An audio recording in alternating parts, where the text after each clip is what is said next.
voilà enfin, serait-on tenté de dire, hein, le gros roadster Suzuki dérivé de la GSX-R 1000, la GSX-S 1000. Alors, ce n'est pas le plus puissant de la catégorie, il développe en effet 145 chevaux, la même puissance que la Z1000, mais un petit peu moins que la S 1000R qui en fait 160 et que la Super Duke 1290 qui en fait 180.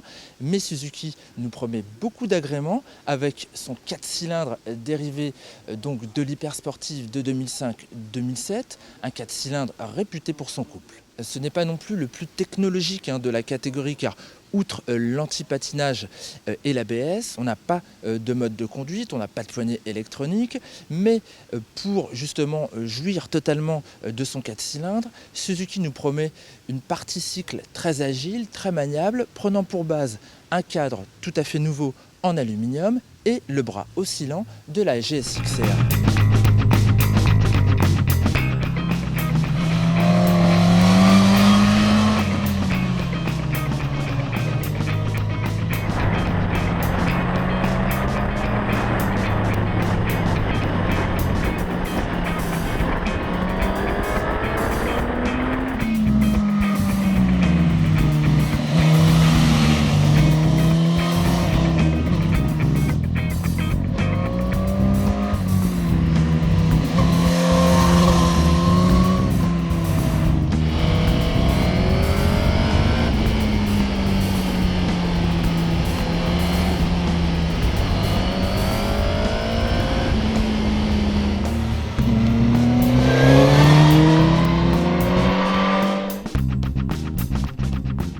Donc on vient de finir notre roulage, on a fait quand même 240 km aujourd'hui dans la région d'Alicante, sur du sec et du mouillé.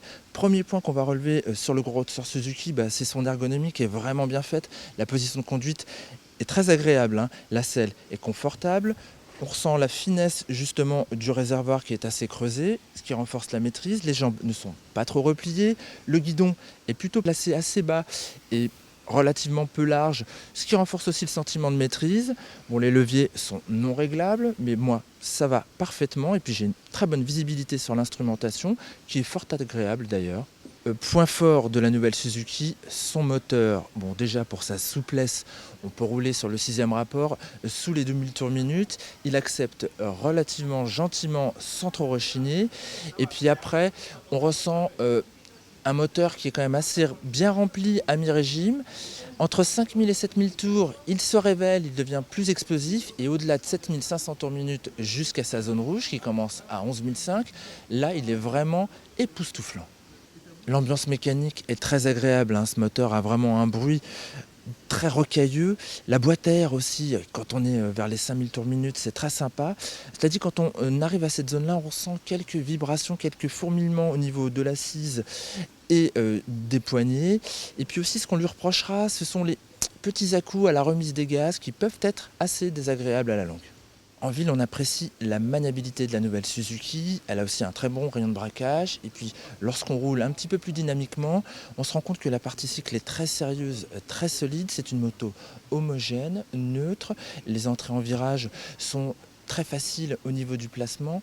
Il y a un maintien de cap qui est assez impressionnant. On a roulé quand même assez fort. C'est très convaincant.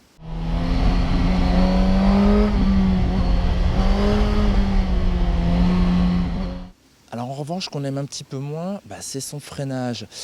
Le mordant, il faut aller le chercher quand même, il faut taper fort dans les freins. Et puis l'ABS est quand même assez sensible, assez désagréable, avec des retours dans le guidon.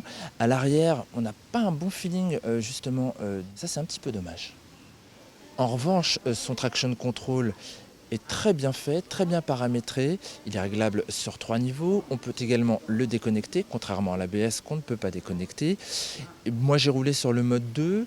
Quand il entre en action, il ne coupe pas complètement l'élan. Et ça, c'est vraiment rassurant. Bon, un dernier point négatif, c'est la pratique du duo. C'est quand même une moto d'égoïste, vous le voyez avec le siège arrière qui est vraiment minimaliste. Il n'y a pas beaucoup de possibilités de maintien. Ça, c'est pas terrible.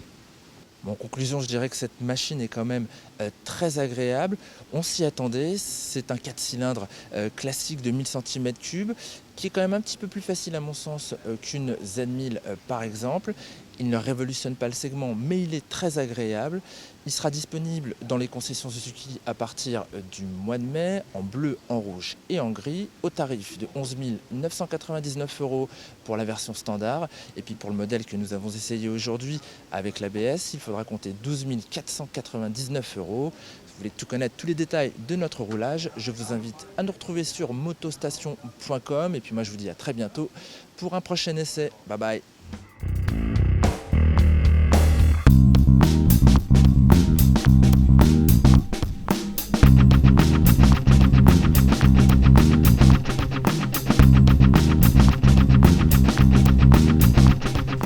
That's perfect.